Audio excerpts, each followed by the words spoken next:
दोस्तों, ईश्वर हैं या नहीं, यह प्रश्न युगों युगों से आज भी बना हुआ है।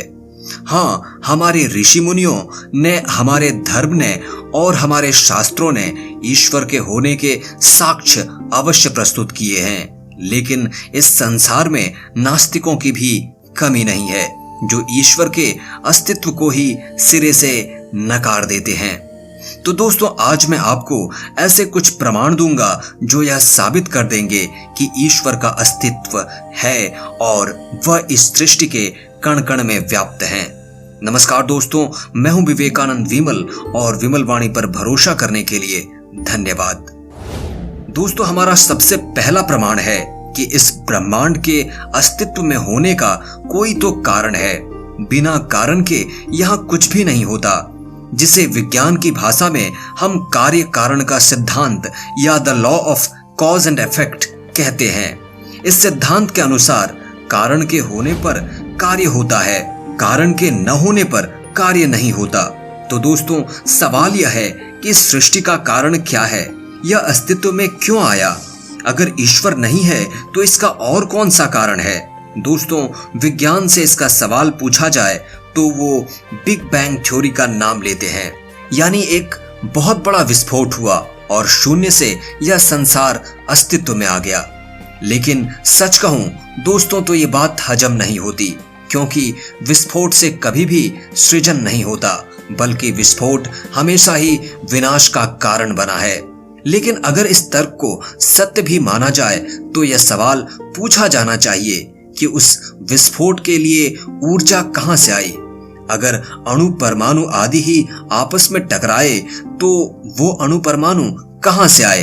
दोस्तों, ऐसे प्रश्नों पर विज्ञान मौन हो जाता है और हमें मानना पड़ता है कि ईश्वर या कोई अदृश्य शक्ति तो है जो यह सब कर रही है। दोस्तों, हमारा दूसरा प्रमाण है कि हर डिजाइन का एक डिजाइनर होता है। दोस्तों, इस तथ्य से कोई इनकार नहीं कर सकता कि पूरी सृष्टि एक उच्च दर्जे की डिजाइन सी लगती है। एक छोटी सी तस्वीर या नक्शा बनाने के लिए ही हमें एक अच्छे रचनात्मक मस्तिष्क की आवश्यकता होती है। हर कोई यह कार्य नहीं कर सकता। तो दोस्तों, जरा यह सोचिए कि ये सारे पशु पक्षी, पेड़ पौधे, पहाड़, जमीन या पूरी पृथ्वी ही अपने आप या केवल एक विस्फोट से कैसे बन सकती है?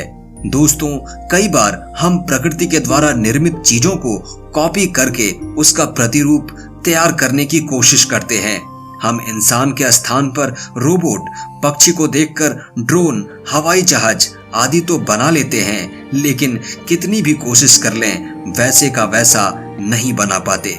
इससे भी यह बात सिद्ध होती है कि अगर हम अपने छोटे से दिमाग से ये सारी छोटी छोटी चीजें निर्मित कर लेते हैं तो हमें और इस सृष्टि का निर्माण करने के पीछे किसी सुपर या एडवांस्ड ब्रेन का ही कमाल होगा, और वही ईश्वर है। दोस्तों, हमारा तीसरा प्रमाण है कि अगर प्राणी है तो प्राणदाता भी होगा।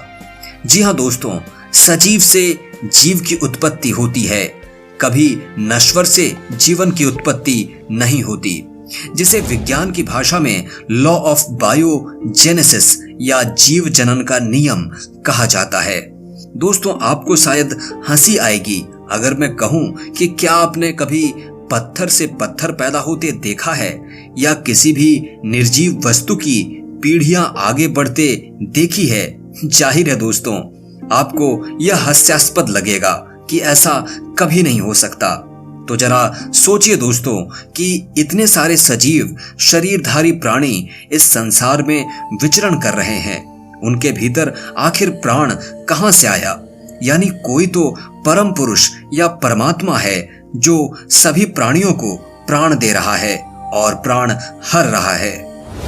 हमारा अगला प्रमाण है कि हर नियम का एक नियम निर्माता होता है, यानी हर लॉ का एक लॉ मेकर होता है। दोस्तों, किसी भी चीज को सुचारू रूप से चलाने के लिए नियम की आवश्यकता होती है। बिना नियम के हर चीज अव्यवस्थित हो जाएगी। जैसे हमारे देश में हमारे कानून, हमारे अधिकारों, हमारे कर्तव्यों को सुचारू रूप से बनाए रखने के लिए हमें संविधान की आवश्यकता होती है और उस संविधान के निर्माता के रूप में हम डॉक्टर भीमराव अंबेडकर को जानते हैं। उसी प्रकार दोस्तों, अगर गौर से देखा जाए तो यह सृष्टि भी पग पग पर नियमों के अधीन है। सारे ग्रह नक्षत्र अपनी धुरी पर घूमते हैं। पृथ्वी पर मौसम दिन रात का बदलना भी एक नियम से होता है। यहाँ तक कि प्राणियों का जन्म से लेकर मृत्यु तक सब कुछ एक सुचारू ढंग से होता है। तो दोस्तों, इन नियमों को बनाने वाला ईश्वर के सिवा और कौन हो सकता है। दोस्तों, हमारा 5वां प्रमाण है अलग अलग शरीर होने पर भी सबका सुचारू रूप से कार्य करना।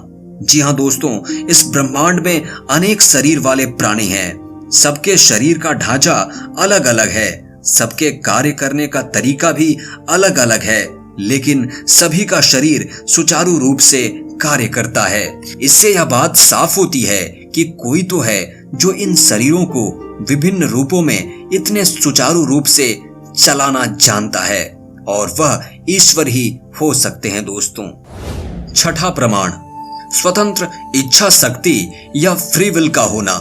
दोस्तों, अगर यह संसार यूं ही बनी होती और इसका कोई उद्देश्य नहीं होता तो मानवों के पास स्वतंत्र इच्छा शक्ति भी नहीं होती। हम मानव भी बिना किसी सोच विचार के बस हर क्रिया की प्रतिक्रिया करते जाते।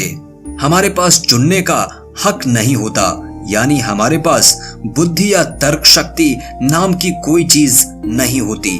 लेकिन दोस्तों, हमारे पास स्वतंत्र इच्छा शक्ति है, जिससे हम हर परिस्थिति में अपने सोच और अपनी बुद्धि के अनुरूप प्रतिक्रिया दे सकते हैं। दोस्तों, हमारा आखिरी और 7वां प्रमाण है सुख या आनंद की तलाश करना। इस संसार में हर प्राणी आनंद तलाश रहा है। हमारे हर कार्य के पीछे एक ही उद्देश्य होता है, वह आनंद की प्राप्ति। चाहे वह जानवर हो या मनुष्य, सभी आनंद ढूंढ रहे हैं। और कमाल की बात है कि हमारे शास्त्रों में ईश्वर को ही सर्वोच्च आनंद या सच्चिदानंद या परमानंद कहा गया है।